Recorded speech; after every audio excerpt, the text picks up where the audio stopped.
이 설교 제목은 자신감입니다. 그렇죠? 뿌리 있는 자신감이라는 제목으로 오늘 말씀을 나누려고 합니다. 그리고 앞 오프닝은 여전히 동일합니다. 저는 설교에 굉장히 자신 있는 편이고요. 여전히 지난주에 많이들 조셔서 제가 자신감이 좀 없는 편인 것 같습니다. 여러분 오늘 좀 도와주셔야 되고요. 그럼 자신감이라는 단어로 시작을 해보도록 하겠습니다. 여러분들은 자신감이 있는 편입니까? 언제 여러분들은 자신감을 갖고 어떤 분의 여러분들은 자신감을 갖고 계십니까? 자신감이란 단어 먼저 좀 생각을 해봅시다. 자신감이란 단어가 뭐죠? 내 스스로를 믿는다는 거예요. 그렇죠? 자신, 나를 신뢰하는 마음이 자신감입니다. 그러니까 자신감이란 감정이 느껴질 땐 어떤 걸로 느껴져요? 안정감, 평안함, 자신만만함 그런 거죠. 그렇죠? 용기 있음 이런 식으로 감정적으로는 표현되는데 그 감정에는 어떤 뿌리가 있어요? 그 감정의 뿌리는 내가 나를 믿는다는 신뢰가 담겨져 있습니다. 그렇죠? 그러니까 자신감은요. 감정의 영역이 아니라 신뢰, 의지의 영역입니다. 자신감은 어떤 감정이 나한테 찾아오는 것이 아니라 내가 나 자신을 신뢰한다는 그 판단에서부터 온다는 것입니다. 그러니까 우리가 첫 번째 오해를 봅시다. 우리는 자주 자신감이 성격이라고 생각하는 경향이 있어요. 성향이라고 생각하는 경향이 있다는 거예요. 쟤는 좀 자신 있는 편이야. 쟤는 좀 외향적인 편이라는 거죠. 쟤는 좀 저돌적인 편이라는 거죠. 쟤는 일단 저지르고 보는 성격이라는 거예요. 그렇죠?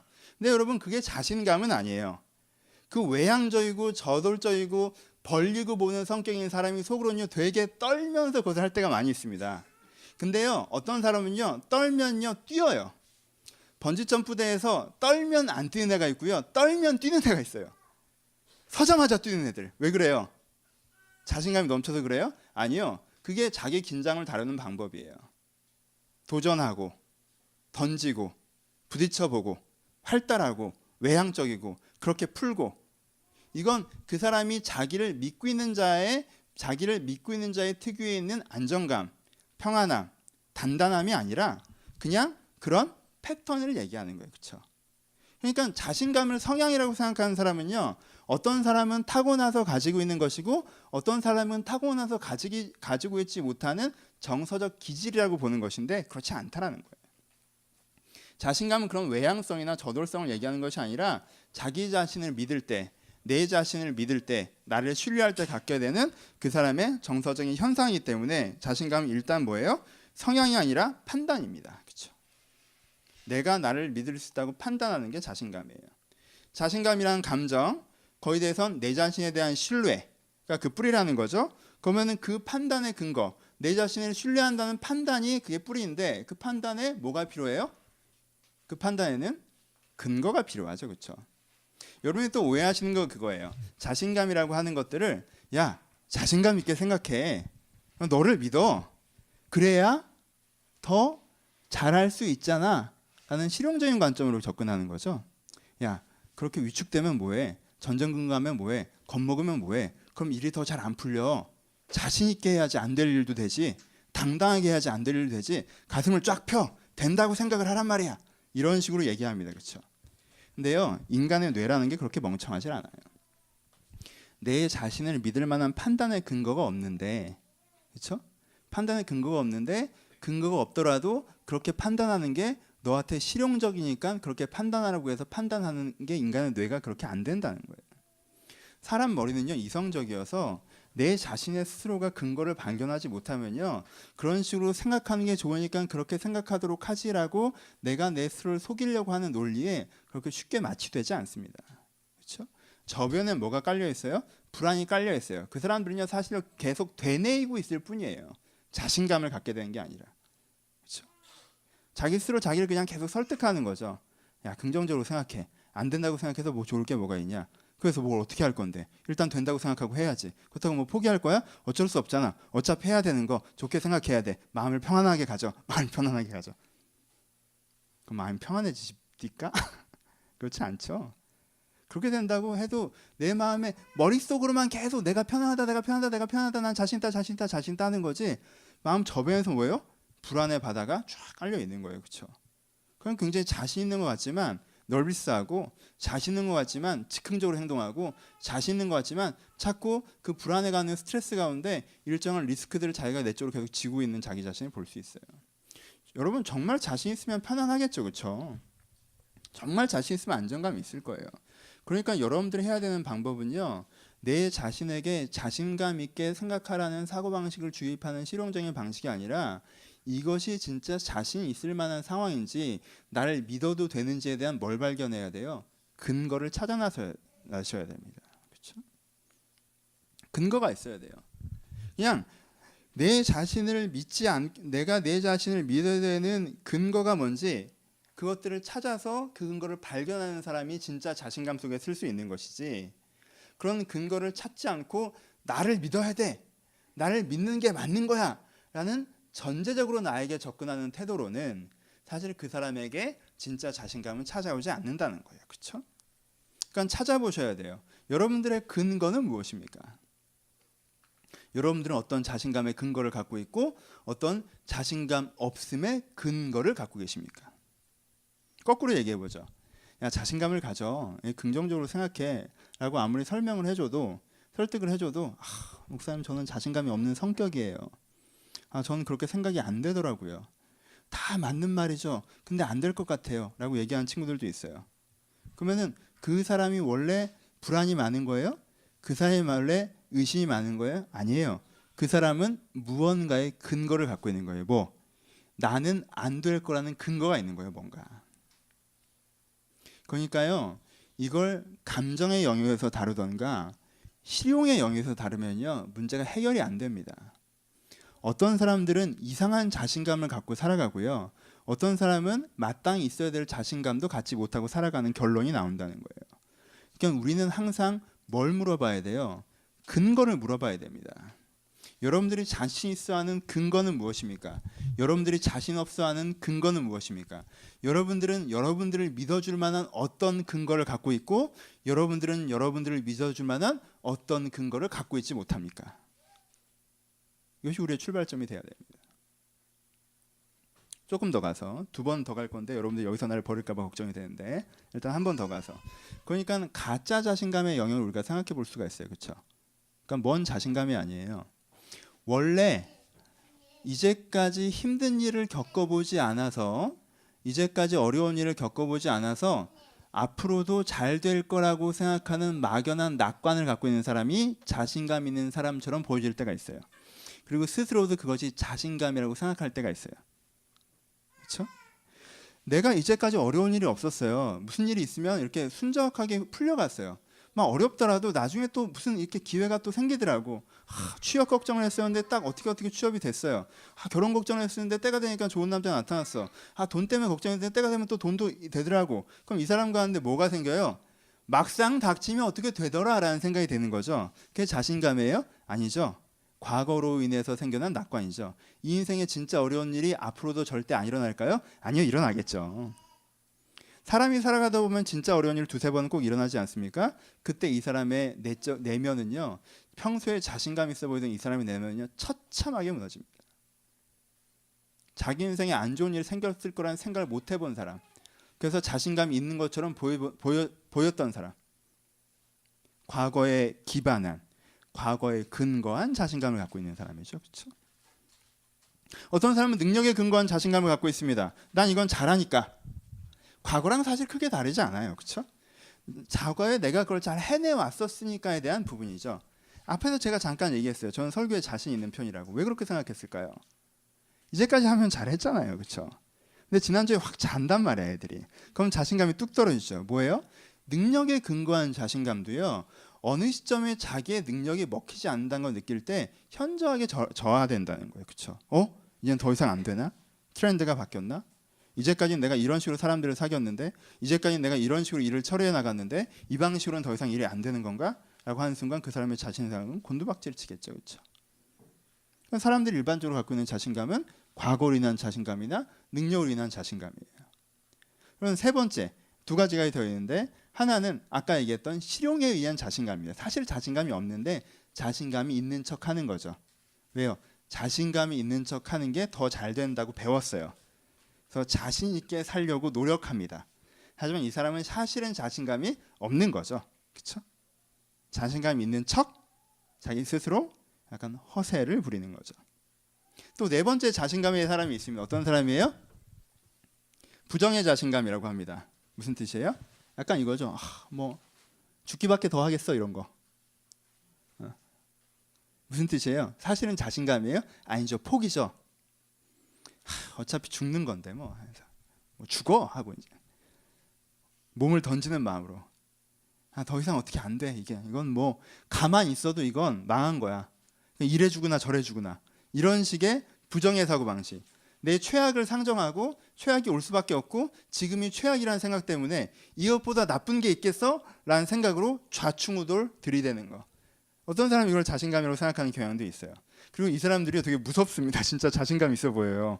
겁나는 게 없거든요. 왜? 지금이 최악이라고 생각하니까. 아무 짓이나 하는 거죠. 그렇죠? 자신 있어 보여요. 하지만 이건 자신감은 아니죠. 이 사람은 사실은 자신감의 정반대쪽, 체념과 포기 같은 걸 한 거예요. 뭔가 잘 될 거라고 내가 나를 믿을 수 있다고 생각하는 게 아니라 나는 어찌 되든 안 된다라는 생각에 움직이기 시작하는 겁니다. 그렇죠? 사실 이 네 사람들이요 되게 자신 있어 보여요. 그렇죠? 뭔가 당당해 보이고 움직이는 것처럼 보이기도 합니다. 야, 뭐 어떻게든 뭐 몰라 일단 부딪혀 봐. 뭐 이거보다 나빠지겠어? 야, 자신 있게 생각해야 돼. 뭐 부정적인 생각해서 뭐가 어떻게 돼? 과거에도 잘 됐으니까 앞으로 잘 되겠지 뭐. 야, 나 그래도 이 정도로 능력 있는 사람이 이 정도 할 수 있으면 되는 거 아니야? 보통 이런 네 가지 가짜 자신감을 갖고 있어요. 뭐예요? 정확한 근거가 없는 자신감이라는 거죠. 그러니까 여러분들이 물어보셔야 돼요. 자신감이 없으세요? 왜 자신감이 없으세요? 혹시 여러분들 과거가 근거인 건 아닙니까? 반대로 얘기하는 겁니다. 그렇죠? 과거에 쭉 안 되오셨어요? 그러니까 안 될 거라고 생각하세요? 그것도 되게 이상한 근거이지 않아요? 그렇죠? 근데 문제는 그거예요. 과거에 있어서 과거로 말미암아 긍정의 자신감을 가져버렸던 사람, 어릴 때부터 엄마가 잘한다 해주고 내가 인생에 긍정적인 경험을 많이 성공의 체험을 많이 시켜줘서 이 사람이 막연하게 성공과 긍정을 가질 수 있는 사람들은 인생에 부정적인 경험이 찾아오면 무너지죠. 그렇죠? 그게 조정이 돼요. 근데 문제는 뭐냐면 이 과거에 잘한다를 경험하지 못하고 못한다 넌 왜 그 모양이니 이런 식의 부정의 정서, 실망의 정서, 실패의 정서를 경험하고 온 사람들은요 어느 시점에 인생의 기회에 있어서 저 사람들은 조정, 그렇죠? 잘못된 오해가 깨질 기회가 있는데 이 사람들은 잘못된 오해가 깨질 기회가 안 오는 경우가 더 많다는 거죠. 왜요? 부정적인 태도로 시도하지 않기 때문에 문제가 더 발생한 경우가 생긴다는 거죠. 그렇죠? 어쨌든 이 사람은 부정의 자신감, 내 근거를 뭘로 삼는 거예요? 과거의 자신감, 과거로 인한 내 현재 자신감 없음, 과거의 내 부정적인 사건들 때문에 내 미래도 잘 안 될 거라는 근거를 갖고 있는 사람. 능력의 근거, 내가 이런 걸 잘 못하니까 내가 잘 안 될 거라고 생각하는 능력의 근거. 그리고 그래도 내가 이렇게 다 죽을 수는 없잖아라는 식의 사고방식. 야, 그렇게 주입한다고 해서 내가 마음에 여전히 불안한 걸이라는 자기 증명이 되기 때문에 자신감 없음을 갖게 되는 거. 주로 이 8가지 패턴에서 움직인다라는 거예요. 일반적으로는. 그러니까 중요한 건 뭐예요? 여러분들이 진지하게 여러분들 자신을 어떻게 해야 돼요? 고찰해야 되죠. 무엇에 대해서? 내가 나를 믿을 만한 존재인가? 나는 믿어줄 만한 사람인가에 대해서 내가 나를 믿기 위해서 갖고 있는 근거가 무엇인지 여러분들이 진지하게 고찰하셔야 됩니다. 그래야 여러분들이 진짜 자신감을 캐낼 수가 있어요. 그럼 고찰을 시작해 봅시다. 고찰하는 얘기를 할 텐데 이번에 여러분들이 날 버리시면 안 되는데 제가 첫 번째 얘기를 했어요. 뭐 했어요? 제가 예를 들어서 일부러 얘기한 건데 여러분들이 지난주에 설교를 잘 듣지 않은 걸 보니까 제가 이번 주엔 자신감이 없어요 라고 얘기하는 건 근거가 뭐예요? 지난주에 청중의 반응이라는 근거를 갖고 있는 거죠. 그렇죠? 그래서 뭐가 있는 거예요? 나를 신뢰하지 못하겠다는 거죠. 그렇죠? 그래서 뭐가 없어지는 거예요? 자신감이 없어지는 거죠. 다시 거꾸로 봅시다. 그럼 그전에는 내가 왜 설교를 하는데 자신감이 있었다는 뜻이 되는 거예요. 그전엔 청중 반응이 좋았다라는 거죠. 그러니까 그게 근거가 돼서 내가 설교를 잘한다고 믿어줄 만한 이유가 됐다는 거죠. 근거가 됐다는 거죠. 그리고 내가 나를 믿었다는 거예요. 그래서 내가 자신감이 생겼다는 거겠죠. 내가 진짜 이런 사람은 아닌 거 알죠? 그럼 이 패턴을 흘러가면 거기서 뭐가 발생하는 거예요? 근거가 있죠. 근데 그 근거가 어떤 근거예요? 잘못된 근거인 게 문제가 되는 거죠. 그렇죠? 오케이? 이게 네 번째 단계예요. 근거가 있어요. 이 사람은 근거를 가지고 그 근거에 기반해서 자기를 신뢰하고 그 신뢰감에 기반해서 자신감이 생겼어요.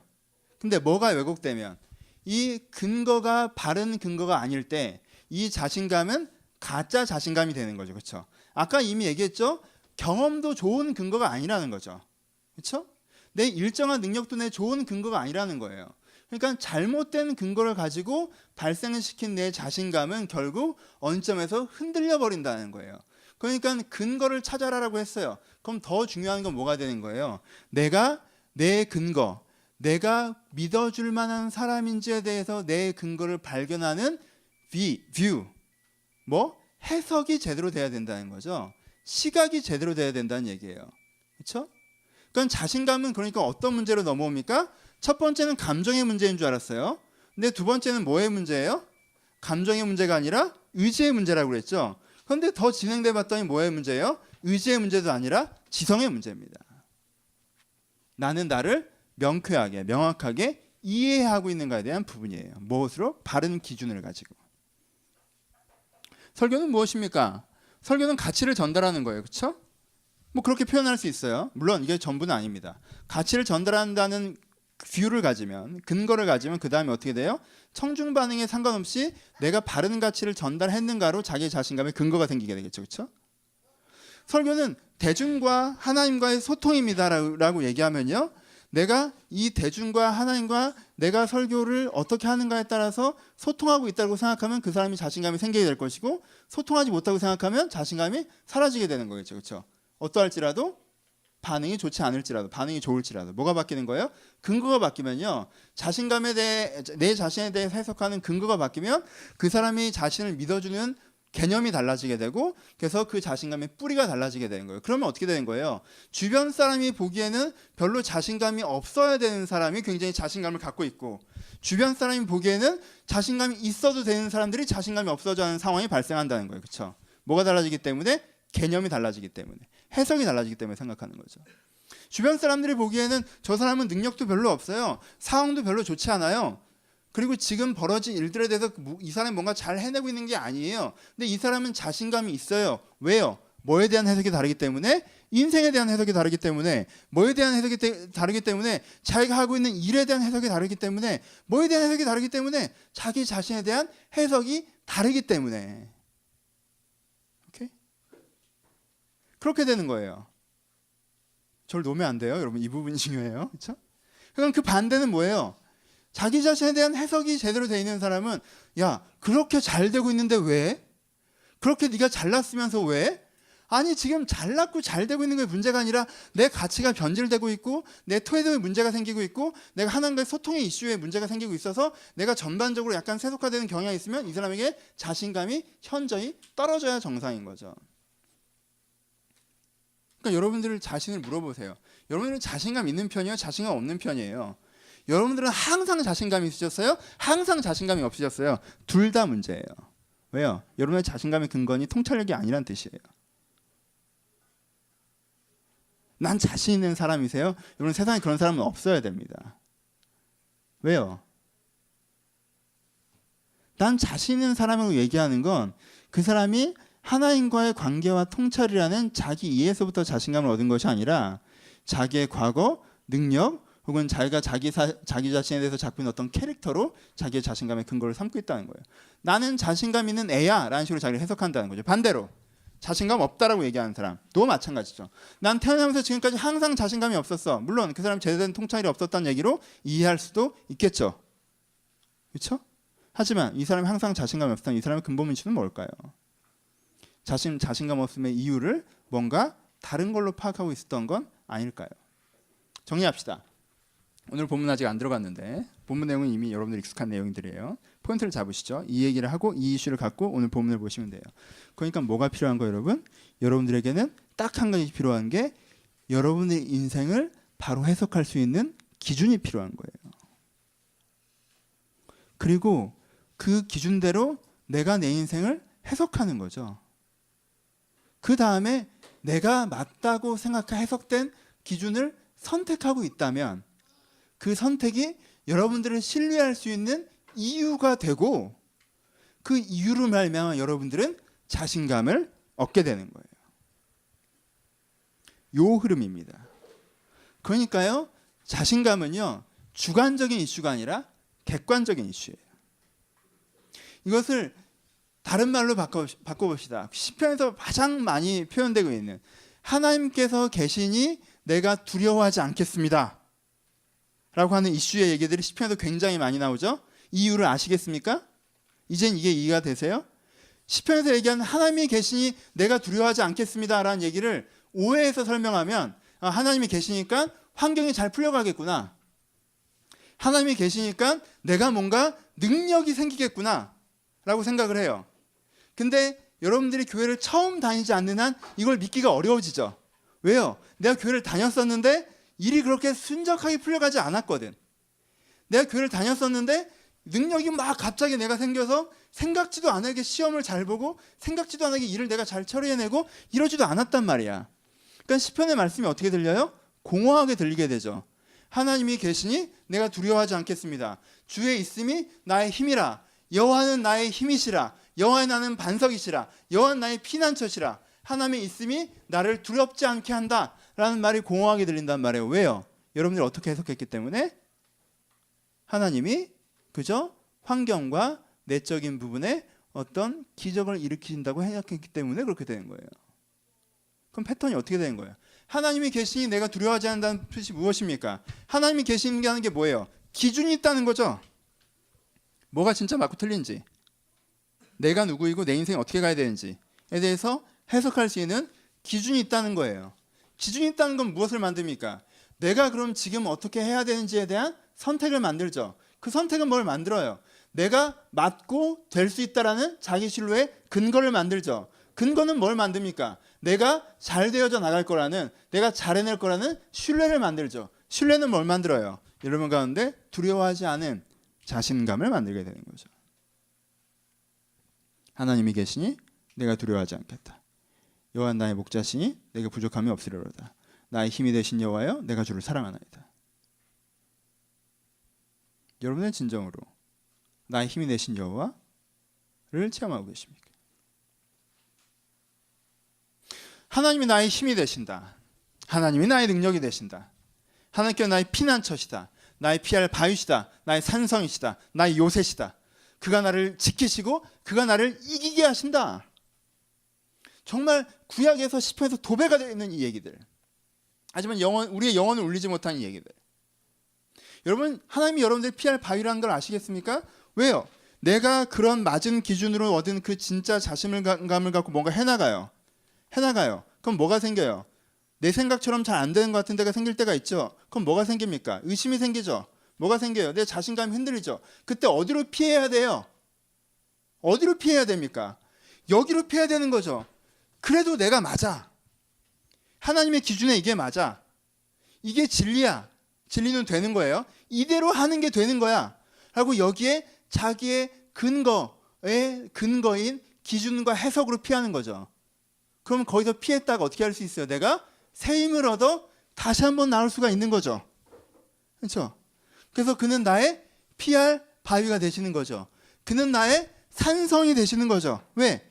너 그런 식으로 안 되고, 내가 뭔가 안 풀리는 것 같고, 내가 뭔가 일이 꼬이는 것 같고, 내가 뭔가 능력이 없는 것 같고, 내가 뭔가 막히는 것 같고, 내가 안 좋은 평가를 받는 것들에 대한 피할 바위, 산성, 디펜스가 되는 거죠. 지금 환경과 다른 사람의 평가는 날 이것으로 공격을 하는데 나한테 성벽이 있는 거예요. 그게 디펜스가 되는 거예요. 왜? 그래도 나는 바른 가치로 하고 있고, 하나님은 살아계시고 이 기준대로 일을 하신다고 하셨고, 하나님이 이 기준대로 일하는 사람들에게 그 일을 이루어 주신다고 하셨으니까 내가 이 keep going, 이 태도를 내가 유지시킬 수가 있는 거죠. 그렇죠?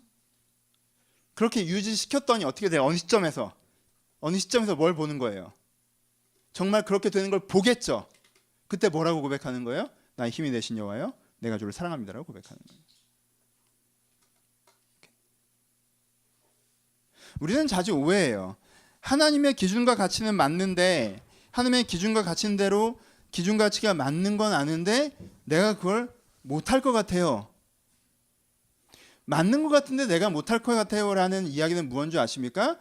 그게 인류를 해석하는 논리를 될지 모르겠지만 나를 해석하는 논리는 안 된다라는 얘기예요. 그렇죠?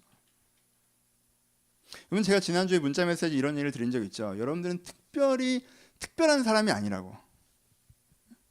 여러분은 특별한 사람이 아니에요. 우리가 자꾸 특별하다고 생각해요. 나는 특별하게 어려운 상황이어서 하나님은 내 환경을 풀지 못하고, 난 특별한 죄인이어서 하나님께서 날 용서하지 못하고, 난 특별하게 못나서 하나님의 그 약속이 나에게는 적용되지 못하고, 우리는 이렇게 생각합니다. 하지만 여러분은 특별한 사람, 여러분은 평범한 사람이에요. 하나님께서는 인류를 구하겠다고 하셨습니다. 그러니까 나도 구해지는 거예요. 그렇죠? 하나님이 인간을 변화시킨다고 하셨어요. 그러니까 나도 변할 수가 있는 거예요. 그렇죠? 우리는 자주 나는 원래 자신감이 없는 사람이어서 하나님의 힘이 나에게 적용된다고 믿지를 못하고, 그 하나님이 나의 피할 요새와 반석과 산성된다는 사실이 나에게 전달되지 못한다라는 거예요. 그렇지 않아요. 객관에서 주관으로 오는 겁니다. 주관에서 객관으로 가는 게 아니라, 내가 이렇게, 우리는 주관에서 객관으로 가려고 그래요. 내가 이렇게 내가 기도라고 해봤더니 막 매출이 막 촥촥 늘고, 내가 기도하고 갔더니 그 면접관이 나를 보면서 웃는데 벌써 합격을 시켰더라고. 내가 기도하고 갔더니 지하철에서 이상한 남자가 나한테 말을 거는데 정말 괜찮은 남자가 나한테 번호를 물어보고, 내 인생 없었던 일이, 본토 친척 아비의 집을 떠나라고 해서 내가 자취를 시작했더니 옆방에 진짜 괜찮은 애가 살고. 우리는 뭐 이렇게 주관적으로 겪어봤더니 하나님이 정말 날 인도하시는 것 같아. 이렇게 주관적으로 겪어봤더니 하나님이 진짜 있는 것 같아. 이렇게 가려고 해요. 그러니까 항상 누가 문제라고 생각하는 거예요? 하나님 문제라고 생각하죠. 하나님 나를 사랑하지 않나 봐. 하나님 나한테 관심이 없나 봐. 하나님 나를 주목하지 않으셔. 왜 내 이 문제를 해결해 주면 내가 하나님이 진짜 있는 걸 믿을 텐데, 내 이 문제에 개입하면 하나님께서 진짜 능력이 있는 걸 내가 믿을 텐데, 알 수가 있을 텐데, 왜 하나님은 나한테 하나님을 가르쳐 주지 않으셔? 왜 하나님은 하나님의 살아계심을 나에게 보이지 않으셔? 하나님은 왜 나한테 사실은 내 문제에 관심이 없어서 나에게 관심이 없는 걸 드러내셔? 여러분, 객관에서 주관으로 가는 게 주관에서 객관으로 가는 게 아니에요. 객관에서 주관으로 오는 거지. 믿으면 보이신다는 거예요. 그렇죠? 지금 자존심 싸움 하는 게 아니라 패턴이 그래요. 환경적인 변화라면 그렇게 할 수 있겠지만, 진짜 여러분들의 내적인 변화는 어떻게 돼요? 믿으면 보이시죠? 정말 이게 내 인생이 이런 건가? 이렇게 사는 게 맞나? 진짜 내가 정말 원하는 건 이거구나. 그래? 그럼 그걸 한번 선택해 보자. 내가 하나님이 계시고 그걸 이루신다고 해서 내가 그걸 선택해 봤으면 그게 될 수 있겠지.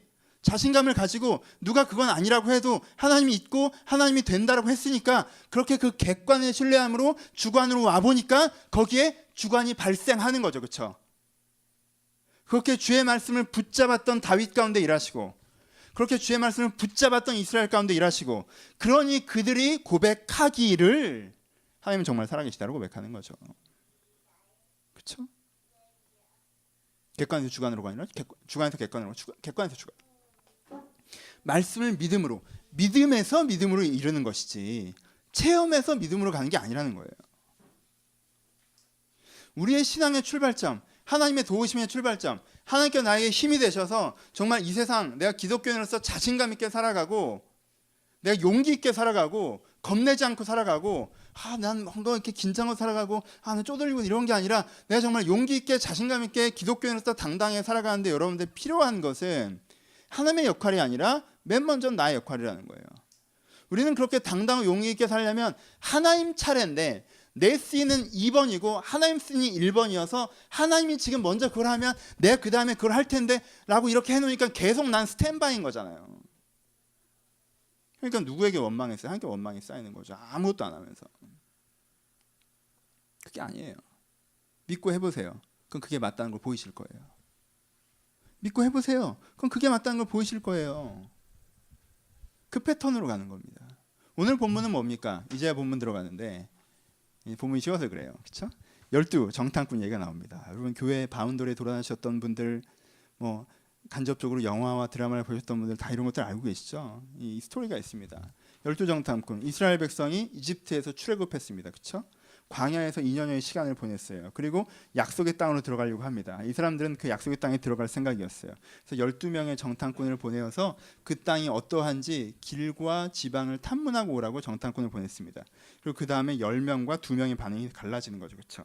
10명 입장을 먼저 봅시다. 성경 공부할 때도 말씀을 많이 드렸던 부분이에요. 못 들으셨던 부분들이 있으니까 다시 한번 합시다. 10명의 정탐꾼들이 갔습니다. 이 사람들이 무슨 생각하고 갔어요? 약속의 땅에 들어간다는 생각하고 갔죠. 여러분, 약속의 땅, 젖과 꿀이 흐르는 땅, 이렇게 여러분들이 얘기를 들었어요. 너희가 너에게 줄 땅, 약속의 땅, 젖과 꿀이 흐르는 땅, 풍요의 땅, 이렇게 들었어요. 그럼 여러분들이 그 생각을 들을 때 여러분들 마음에 그 약속의 땅에 누가 살 것 같아요? 안 살 것 같아요? 그렇잖아요. 여러분 상상해 보세요. 하나님이 내가 너에게 약속의 기업을 줄 거야. 내가 너에게 언약의 남자를 줄 거야. 언약의 여자를 줄 거야. 그럼 이렇게 말씀하시면 걔가 지금 솔로여야 돼요? 누구랑 사귀고 있어야 돼요? 그 기업이 안 만들어졌어야 돼요? 아니면 누가 사장을 하고 있고 만들어진 기업이어야 돼요? 그렇잖아요. 우리는 약속의 땅, 젖과 꿀이 흐르는 땅, 풍요의 그 세계 내가 너에게 줄 거야 라고 듣는 순간 우리 마음 가운데 우리 머릿속에 뭐가 그려져요? 거기는 미국 개척시대처럼 주인 없는 공간이라는 걸 생각하는 거죠. 그렇죠? 나만 기다리고 있던 공간이라는 걸 생각해요. 근데 거기 사람이 살고 있었습니까? 안 살고 있었습니까? 사람이 살고 있었죠. 어떤 사람이 살고 있었어요? 성을 지은 사람들이 살고 있어요. 무슨 뜻이에요? 문명을 갖고 있는 사람들이 살고 있어요. 무슨 뜻이에요? 정규군을 갖고 있는 사람들이 살고 있었어요. 괜찮아. 그런 건 우리 예배를 방해하지 않아. 우리의 심령의 나타남이 우리 예배를 방해하는 거지. 정규군을 갖고 있는 사람들이 살고 있었어요. 여러분 상상이나 했겠습니까? 이스라엘 사람들은 어떤 사람들이에요? 노예 생활했던 사람들이에요. 군대가 있어요? 없어요. 60만 명이긴 하죠. 근데요, 어떻게 60만 명이 서 있어요? 아버지, 할아버지, 할머니, 엄마, 애들 이렇게 60만 명이 서 있는 거예요. 여러분 상상을 해보세요. 정규군이 있다는 걸, 성이 있다는 걸. 여러분 성이 있는데 우리는 여기에 쭉 가서 살면 이렇게 터전에 갑자기 이렇게 아름드리 나무가 꽂혀 있어서 무슨 김병만처럼 이렇게 막대기 몇 개 그으면 집이 되고 들어가면 막 열매를 따먹을 수 있고 뭐 이런 걸 상상하고 왔는데, 거기 성벽이 높게 쳐져 있고 거기에 정규군이 있고, 그리고 이 지역은 그 당시에 전차까지 있었어요. 전차가 있고 사람들 체격 자체도 커서 우리보다 머리 한두 개가 더 큰 사람들이 그 민족들이고 이렇게 살고 있어요. 그걸 봤을 때 어떤 기분이 들겠어요? 여러분 일반적인 상식에서 공성전을 하려고 하면요, 성을 지키는 쪽보다 성을 무너뜨리려고 하는 쪽이 1.5배에서 3배 정도의 숫자가 필요합니다. 그렇잖아요? 공성이라는 건 그런 거예요. 왜요? 죽으면서 딛고 올라가야지 성을 무너뜨릴 수 있으니까 1대1로 싸우면 성 위에 있는 애가 무조건 이깁니다. 그렇죠? 근데 이 이스라엘 백성들은 성만 있는 것이 아니라 뭐까지 있어요. 저기는 정규군이에요. 우리는 뭐가 있어요? 무기가 아무것도 없어요. 막대기 같은 거 갖고 있단 말이에요. 그러니까 이 10명이요, 그걸 보고 스스로 어떻게 했어요? 비참해졌겠죠. 막대기 들고 가족 데리고 양떼 몰고 천막 메고 이 성을 무너뜨리겠다고 온 내 자신이 얼마나 한심해 보였을까? 얼마나 초라해 보였을까? 그러니까 돌아가서 그러는 거예요. 한 단어로 우리는 메뚜기 같다. 가면 죽으러 가는 거다. 하나님이 우리가 이집트에 무덤이 없어서 여기다가 우리를 죽이려고 데려왔느냐 라는 뷰가 발생하는 거죠. 그렇죠? 우리는 그냥 열정당군이 그냥 용기가 없고 자신감이 없고 사실 이런 식으로 자꾸 퉁치는데, 그게 아니라 이 사람들의 뷰를 보란 말이에요. 이 사람들은 그냥 용감하지 않은 사람들이 아니에요. 이 사람들은 어떻게 하는 거예요? 자기 자신을 믿을 근거가 필요했어요. 그렇죠? 자기를 믿으려면 그 근거를 찾아봤어요. 근데 그 근거가 없어요. 그리고 새로운 근거가 나타났어요. 나를 절대 믿을 수 없는 근거가 나타난 거죠. 그렇죠? 그러니까 이들이 돌아가서 말하는 거예요. 하나님께서 우리를 버리셨나 보다. 반대. 그럼 이 두 사람은 뭔가 오늘 본문에서 읽었던 여호수아와 갈렙, 여러분들이 당연히 알고 있는, 원래 이렇게 해야 된다 우리가 들었던 이 정말 무지막지한 사람들은 뭐예요? 이 사람들은 거기 들어갔어요. 똑같은 걸 봤어요. 그렇죠? 성을 보고 정규군을 봤습니다. 근데 이 사람들 눈에 성과 정규군이 들어와요. 젖과 꿀이 흐르는 땅이 들어와요. 젖과 꿀이 흐르는 땅만 들어오죠. 그럼 뭐 갖고 왔어요? 열매 같은 거 따오죠. 야, 여기 농사 잘 되더라 야. 그리고는 그건 얘기를 안 해요. 뭐 성벽이 높고 뭐 정규군이 있고 이런 건 별로 신경을 안 써. 그리고 뭐라고 나중에 표현해요? 사람들이 우리가 죽게 되었다 우니까 저들은 우리의 밥이라 막 이렇게 표현해요. 왜 이걸 겁먹냐 이런 식으로 얘기해요. 전 진짜 용감한 장렬이죠. 그렇죠? 이 사람의 용감의 근거는 뭐예요? 그러면 얘가 워낙 겁이 없는 애예요? 싸움을 너무 잘하는 애예요? 판단이 안 되는 애예요? 우리가 얼마나 약한지 쟤네들이 얼마나 강한지 판단이 안 되는 애예요? 아니죠. 뭐가 달라요? 해석이 다른 거죠. 아까 얘기한 것처럼 대중적 평가를 잘 받는 게 잘하는 것이냐, 가치 있게 하는 게 잘하는 것이냐, 기본 개념의 평가 기준이 다른 거예요. 이 사람들의 기준은 뭐예요? 이 사람들의 기준은 하나님께서 그 땅에 들어가게 하겠다고 하셨어. 그렇죠? 그 땅에 들어가게 했다고 하셨어요. 어떻게 하면? 너희가 하나님의 대한 공동체를 만들겠다는 바른 꿈과 데 있을 때, 그 꿈을 신뢰하고 있을 때 그 일을 이루어지게 하신다고 하셨어. 하나님께서 이렇게 약속하셨단 말이야. 그런데 두 가지가 더 있어요. 뭐예요? 하나님께서 약속하셨던 대로 그 땅이 그 모양대로 있는 거야. 거기에 땅이 없다면 하나님 어떻게 된 거로 얘기할 수 있지만, 그렇죠? 거기에 땅이 척박하다면 하나님 어떻게 된 거로 얘기할 수 있지만, 하나님께서 약속하셨던 모양대로 그 땅이 있어요. 그리고 하나님께서는요, 자기가 이루겠다고 하신 걸 항상 이루어 오셨었어요. 이제까지 우리가 그것을 경험했단 말이에요. 그렇죠? 조금 다른 시각으로 얘기합시다. 여러분, 이 사람들이 지금 거기 있는 정규군 보고 되게 두려워하죠. 성경 공부 시간에 여러 번 얘기했어요. 정규군 보고 두려워하죠. 성벽 보고 두려워하죠. 여러분, 그 당시 가장 강한 군대는 어디였습니까? 이집트였죠. 그렇죠? 이집트 전차 부대가 그 당시에 가장 강한 군사력이었어요. 이게 무너지는 걸 보고 왔어요? 못 보고 왔어요? 보고 왔죠. 이 사람들은 어떤 사람들이에요? 하나님이 세상의 주관자이셔서 자기의 대적들을 멸하신다는 걸 이미 경험하고 온 사람들이죠. 이 사람들한테 뭐가 있다는 거예요? 하나님께서 하나님의 나라를 이루고자 하시고 그 이루고자 하는 의지를 가지고 성벽을 넘어 그 일을 이루어 오셨다가 이미 그 사람들에게 있는 사람들이죠. 그렇죠? 누가 더 논리적입니까? 저 사람들은 뭘 봐요? 순간을 보죠. 이 사람들은 뭘 봐요? 흐름을 보죠. 이 사람들은 흐름은 그래요. 이 사람들에게 누가 용기가 있는 성격이고 용기가 없는 성격이고, 너 그러니까 용감해야 돼, 너 두려워하지 마, 겁먹지 마, 하나님이 함께 계셔, 잘 될 거야, 이게 아니에요.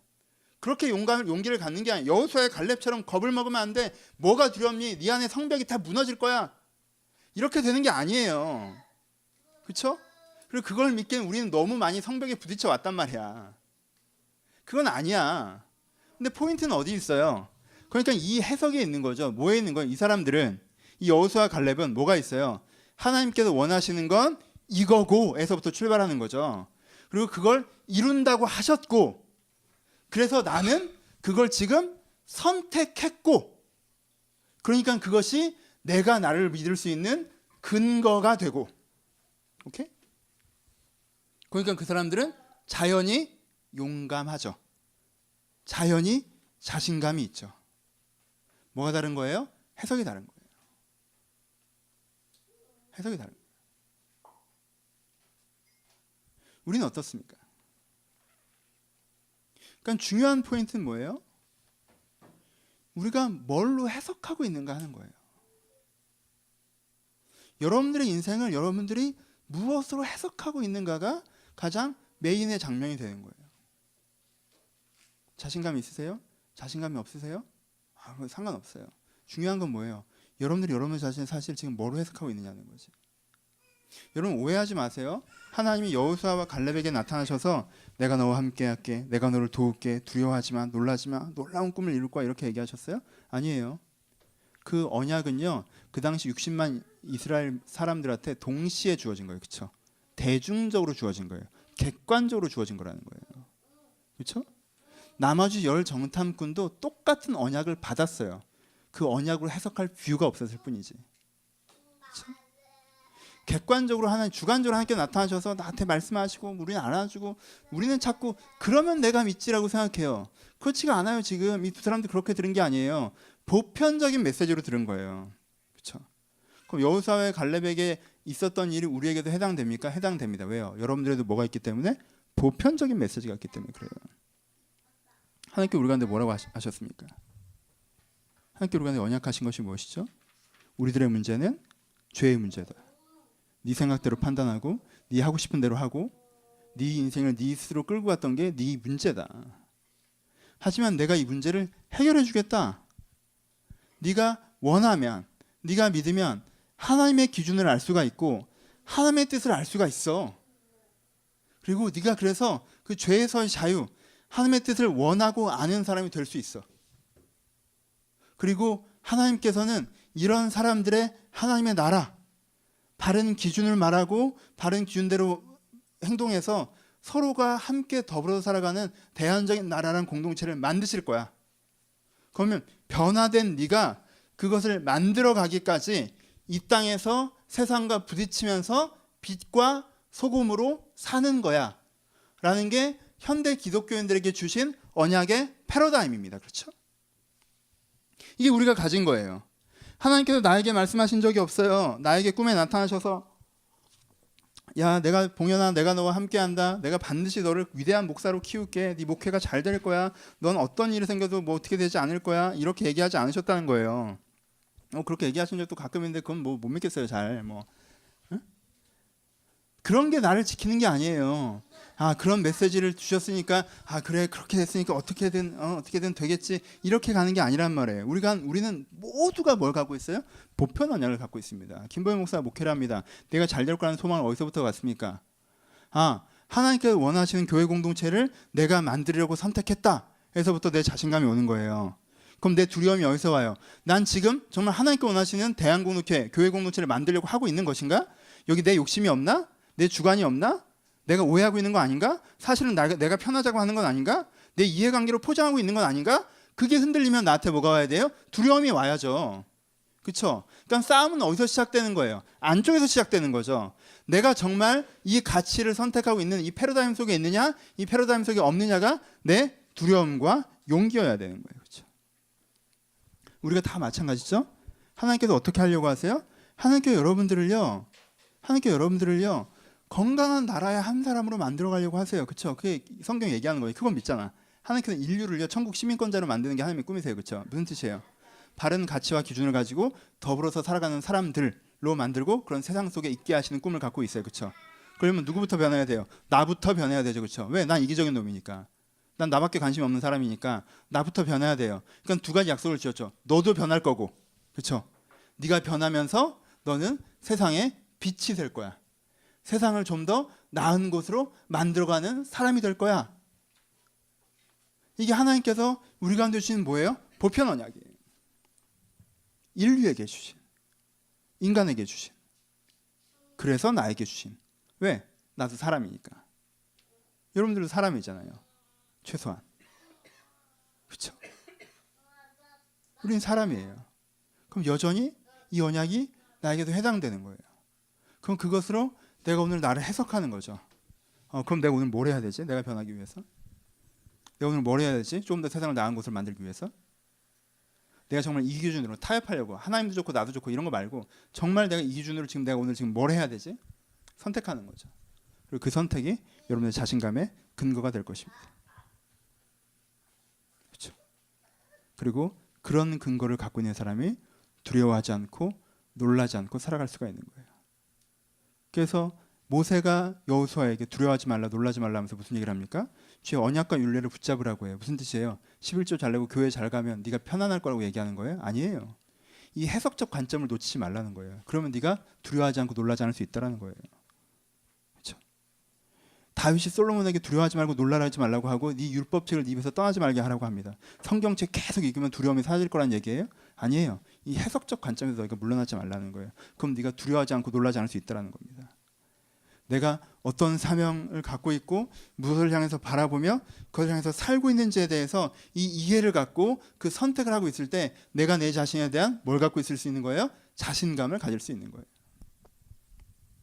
그러지 않고 내가 주관에서 객관으로 그건 다 모르겠고 그거는 배부른 때 하는 얘기고 내 상황이 다 나아질 때 하는 얘기고 빛과 소금 내가 나중에 할 거고 하나님의 의 그거 지금 난 관심 없고 내 죄인 그걸 내가 지금 해결하고 싶은 생각이 없고 난 지금 죄인의 문제가 아니라 약함의 문제 내가 지금 힘들고 내가 지금 어렵고 내 당면한 상황이 지금 문제여서 이게 좀 풀어져야겠다라는 시각으로 접근하는 순간 여러분들에게 주로부터 오는 자신감은 없습니다. 그걸 구하지 마세요. 그걸 올 수가 없어요. 패러다임 문제니까. 그때 여러분들이 가질 수 있는 자신감이라고 하면 고작 그래도 난 잘 될 거야 라는 막연한 낙관 어떻게든 되겠지라는 그 다음에 오는 건 그렇게 그 다음에 오는 건 고작 뭐 어떻게든 해야지 뭐 이래서 죽어 하고 하는 그 저돌적인 것들, 혹은 작은 다른 사람보다 조금 나은 내 능력을 의지하는 거, 다른 사람보다 조금 나은 내 환경을 의지하는 거. 그때 여러분들이 집을 수 있는 건 그것밖에 없어요. 그게 아니에요. 여러분들 이 두 정탐꾼의 이야기 마지막 장면 어떻게 되는지 아십니까? 두 정탐꾼에게 마지막 장면은요, 모세가 일어나서 열 정탐꾼의 이야기를 듣고 원망했던 이스라엘 백성들에게 그럼 광야로 돌아가라고 해요. 너희들 광야로 돌아가야 된다고. 하나님께서 더 이상 너희들 이런 전적인 뷰를 잃어버렸기 때문에. 그렇잖아요. 이 전적인 뷰를 잊어버렸어요. 그럼 들어가도 그 가치적인 본질은 세울 수가 없는 거잖아. 하나님 입장에서는 포기한 거예요? 심판하는 거예요? 아니죠. 이 전체 뷰를 다시 배우자 그런 거예요. 이 전체 뷰가 너희들이 없구나. 지금 너희들은 사실 네 잘 먹고 잘 살고 싶어서 들어가고 싶은 마음뿐이었구나. 그냥 전체 뷰를 다시 배우자고 돌아가자고 했어요. 교육 다시 받고 와. 그때 이 사람들이 어떡합니까? 돌아가는 건 못하겠는 거야. 광야 원정 힘들었거든. 그러니까 갑자기 어떻게 해요? 우리가 주를 믿고 싸우리라 막 그럽니다. 하나님께서 야 그러지 마. 그 타이밍이 지금 지나가서 지금 교육을 다시 받아야 되라고 그러는데 아니에요. 주를 위해 싸우겠다고. 광야에서 사느니 죽지 하고 뛰어 올라갔어요. 그래서 어떻게 돼요? 죽죠. 아까 말했던 뭐예요? 이렇게는 못 살겠다. 뭐든 이거보다 안 좋겠나. 그게 용기인지 알고 하는 거죠. 여러분 상황 속에 매몰되어 있는 사람은요, 그래서 자꾸 주관에서 객관으로 가야 되는 사람은요, 이 폭에서 움직인다는 거예요. 그리고 이게 다 해결되면 그때 뭐 하는 거예요? 다 해결되면 그때 마음의 여유가 생기면 그때 가서 죄사함 좀 받고, 그리고 내가 기분이 좋으면 그때 내가 빚과 소금 좀 해드리고, 그렇죠? 그때 빚 해드리지 뭐. 빚 좀. 왜? 하나님 나한테 해준 게 많으니까. 나도 하나님한테 빚도 좀 해주고 소금도 좀 해주고. 근데 내가 나중에 내가 하나님한테 이렇게 잘해줄 마음이 정말 많은데 하나님 나한테 지금 내가 진짜 지금 내가 이것만 해결해주면 내가 나중에 정말 빚소금 다 해줄 사람인데 나는 날 몰라 하나님이. 이렇게 되는 거예요. 결론으로 갑시다. 두 가지. 여러분 세상에 살아가면서 제일 좋은 자신감은요, 앞으로 잘 될 거라는 생각이에요. 그렇죠? 내가 더 나은 사람이 되고 내 인생이 더 잘 돼갈 거라는 자신감. 그렇죠? 이게 제일 좋아요. 난 괜찮은 사람이어야 되는 자신감 좋죠. 근데 그거는요, 내가 지금 별로인 상태라면요, 사실 이 정도면 충분해라는 자기 합리화할 때가 많아요. 난 능력 있는 사람이라는 자신감 좋죠. 근데요, 세상에서요, 여러분은 아무리 잘해도요, 가장 유능한 사람일 리는 없어요. 한때 그럴 수 있어도 모든 때 그럴 수는 없습니다. 그렇죠? 내 환경은 잘 풀려왔어 자신감. 이런 유리 같은 자신감이 있나?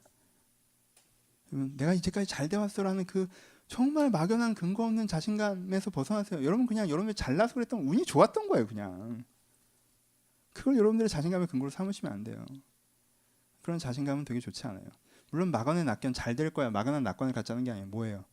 내가 진짜 근거가 있는 상태에서 지금 나는 조금 문제적인 인간이지만, 지금 내 인생은 문제가 많지만 하나님께서 여기서부터 저기까지 나를 만들어가고 계신 과정이기 때문에 나는 더 괜찮은 사람이 될 거고 내 인생은 더 의미 있는 인생이 될 거야 라고 얘기하는 내 인생 전반에 대한 하나님을 통한 자신감이 찾아올 때 그 사람의 행복 지수가 치솟는 거예요.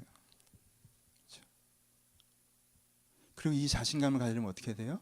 아까 얘기했던 그 여러분들이 언약의 패러다임을 여러분의 마음 가운데 갖고 계셔야 됩니다. 그렇죠? 언약의 패러다임. 보편에서 오는 하나님은 인류를 사랑하시고 인류를 변화시킬 것이고 인류를 하나님의 빛과 소금을 사용하실 것이고, 그래서 인류를 하나님의 나라로 만들어 가실 것입니다. 이게 기독교 아닙니까? 그리고 난 인류잖아. 최소한 여러분들 휴먼빙이잖아요. 그래도 내가 못났을 수 있어도, 문제가 있을 수 있어도, 왜곡될 수 있어도 일단은 인간이라는 범주에 들어가잖아요. 우리가 막 개도 아니고 개구리도 아니고. 그러면 하나님께서는 나를 통해 일하실 수 있는 거예요. 이 패러다임을 받아들이십시오. 이 패러다임을 받아들이세요. 여러분 정말 오늘은 빛과 소금으로 부름받았어요. 나를 세상의 빛으로 주님께 부르셨습니다. 하나님께서요, 나를 지금의 문제인 나를 고치시고 바꾸셔서 세상을 유익하게 하는 사람을 쓰시고 그 결과를 통해서 좋은 세상을 오게 하실 그것으로 나를 부르신 거예요.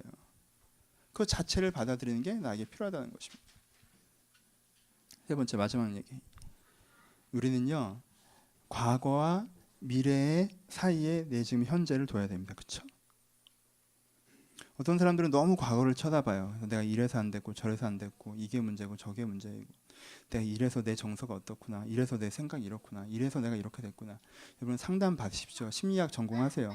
책을 좀 읽으셔야 돼요. 과거를 알아야죠. 과거를 모르면 안 됩니다. 근데요 그래서 내가 이렇게 됐구나가 여러분들 결론내시면 어떻게 살 거예요? 그렇죠?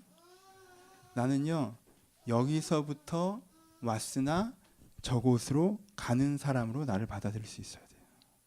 그렇죠? 미래만 보는 사람도 어리석은 사람이에요. 아, 난 이런 사람이 될 거야. 이렇게 멋진 사람, 이렇게 대단한 사람, 이렇게 되고 싶어. 근데 그 미래가 여러분들 공격합니다. 근데 지금 나는 안 그러네? 지금 나는 못 그러네? 아, 난 저렇게 하고 싶은데 왜 난 못하지? 저게 맞는데 왜 난 안 하지? 저렇게 했으면 저렇게 됐을 텐데 난 그렇게 왜 안 가고 왜 이러고 있지?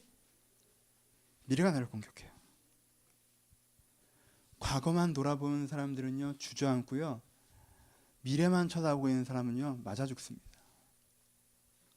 이 사이에 내가 있는 거예요. 여러분 우리는 상처도 있고요. 어려움도 있고요. 답답함도 있고요. 왜곡도 있고요.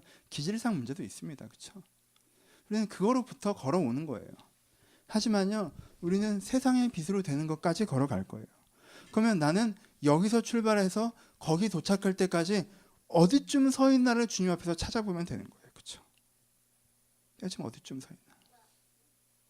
아, 내가 여기쯤 서 있구나. 그럼 그 다음엔 이렇게 가자. 그 다음엔 이렇게 가자.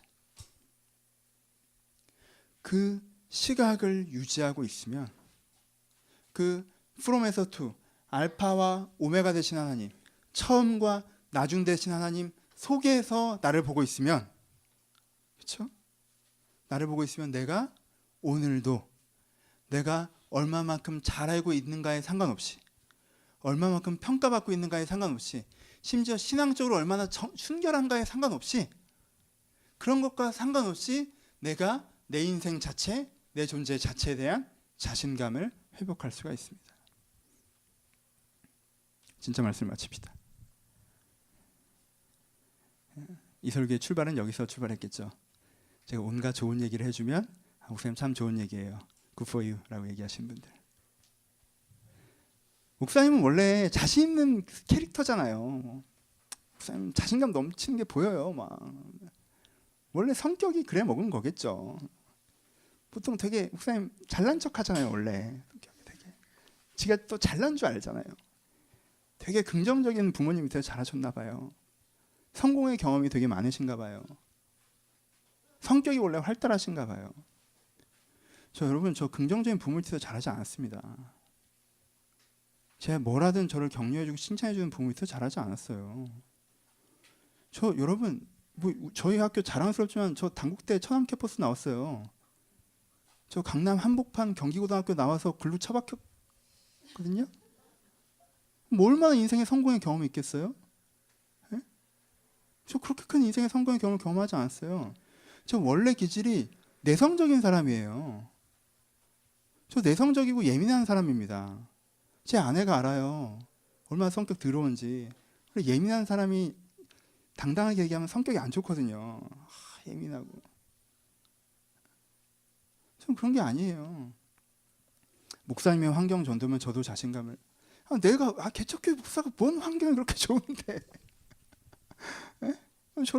저 어려워요. 여러분 저 되게 어려워요. 저 어렵다니까요. 제 전 재산이 1,000만 원이에요. 뭐가 왜 내가 환경이 좋아? 여러분들이 뭐 그래서 기둥 같은 일꾼이기를 해. 월급이 많이 나오기를 해. 가진 재산이 있기를 해. 뭐 내가 무슨 환경이 좋다는 거야 도대체? 내가 믿음의 눈으로 보지 않으면 진짜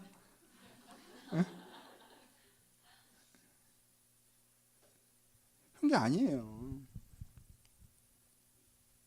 자꾸 그렇게 보시는 습관들이 있으세요. 저 사람이 자신감 있는 이유는 성격이다. 저 사람이 자신감 있는 이유는 환경이다.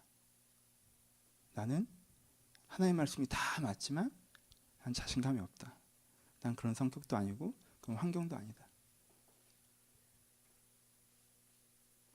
글쎄요. 여러분, 관점을 바꾸면요, 이건 회장님도 계속 환경이 안 좋으시대요. 그렇잖아요. 산업 환경, 요즘에 기업 발전 환경이 정글이어서 언제 죽을지 모르신다고 그러시잖아요. 얼마나 아름다우신 분입니까? 지금도 계속 뛰고 계시니, 그렇죠? 그럼 시각을 바꾸면 여러분 언제 환경이 좋아질까요? 여러분 성격은 아예 안 바뀔 거고. 그렇게 되는 게 아니에요. 너무 자신감 넘치게 사셔서 주님 없이도 사실 수 있는 분들. 목사님, 저는 세상이 두렵지 않아요. 하나님이 저를 저는 뭐 큰 도움은 필요 없고 제가 나중에 크게 도와드릴게요. 하나님 기다리고 계시라고. 하나님 도움 없이 내가 내 인생 살고 싶은 분들, 살 수 있는 분들. 주가 나의 자신감의 근본이십니까?